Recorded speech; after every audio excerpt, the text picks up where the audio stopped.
మిమ్మల్ని సార్ అడుగుతుంది. అవును నేనే. ఇది మర్డర్ కాదు సార్, సూసైడ్ అని ఎందుకు రిపోర్ట్ ఇచ్చారు? లేదు బాబు, అది సూసైడే. ఇంతకీ నువ్వెవరు? నేను వాళ్ళ అన్నయ్యను సార్. మా తమ్ముడిని ఎందుకు చంపేశారు? మేం చంపడం ఏంటయ్యా? మీకు నిజం తెలుసని నాకు తెలుసు సార్. అసలు మా తమ్ముడిని చంపింది ఎవరు సార్? మాకేం తెలియదయ్యా, నువ్వు వెళ్ళిపో. సార్ ప్లీజ్ సార్, మీ కాలు పట్టుకుంటాను సార్. సార్ ప్లీజ్ సార్, మా తమ్ముడు చెప్పింది ఎవరో చెప్పండి సార్. సెక్యూర్.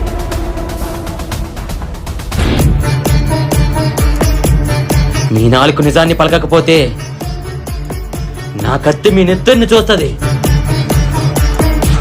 చెప్తాను. నిజం చెప్పండి సార్, మా తమ్ముడిని చంపింది ఎవరు? నువ్వు చెప్పినట్టు మీ తమ్ముడిది సూసైడ్ కాదు, మర్డరే. అది కూడా మామూలుగా చంపలేదు బాబు, కిరాతకంగా ఒళ్ళంతా బ్లేడులతో కోసి చంపేశారు. నిజంగా నాకు దీనికి ఏ సంబంధం లేదు బాబు. మరి ఎందుకు తప్పు రిపోర్ట్ ఇచ్చారు? మీతో ఆ రిపోర్ట్ ఇప్పించింది ఎవరు?